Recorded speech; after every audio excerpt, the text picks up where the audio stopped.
હારું હેડો છોકરો, કાલ મેં તમને એકરી તૈયાર કરવા આલી હતી તે કરીને લાયો છો કે બધો? હા સાહેબ. હારું હેડો, એ ચોકરી 4 રસ્તા હતા આથી શરૂઆત કરું. ભૂતા હેડ. 1 2 3 5 6 7. અલે એ ચોમાચીરિયા 3 પાસે ચાલ ચિયો તારડો હોલાઈ ગયો હે? એ સાહેબ મારી નોટ પર વરસાદ પડ્યો તો ને 4 નંબર ભૂસાઈ ગયો તો એટલે.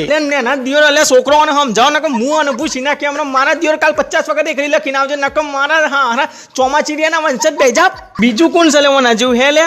ઓહો નગર શેઠ કલ્લુ કાકરી તમે પોતે આયા છો હે ને? ઉભા થો તા તો એકરીન કવિતા બે હાથી બોલવાનું છે. ઉભો થા સાહેબ, એકરીન કવિતા બે જોરે બોલવાનું છે. એ તને જેમ આવરે એમ બોલ, પણ એટલું યાદ રાખજે કે એના દિયોર આ વખત કોઈ લોચો માર્યો છે ને તો બૈરા કાઠા રાખજે. એકર એકો માસ્તરનો ડેકો, ડેકા ઉપર ધોણી, માસ્તરની વહુ કોણી, કોણી કલારું, માસ્તરનું છોકરું બલારું. પકડો લે છોકરો મારો દિયોર આ કલ્લુ કાકરી પકડો બુઢિયા હારા.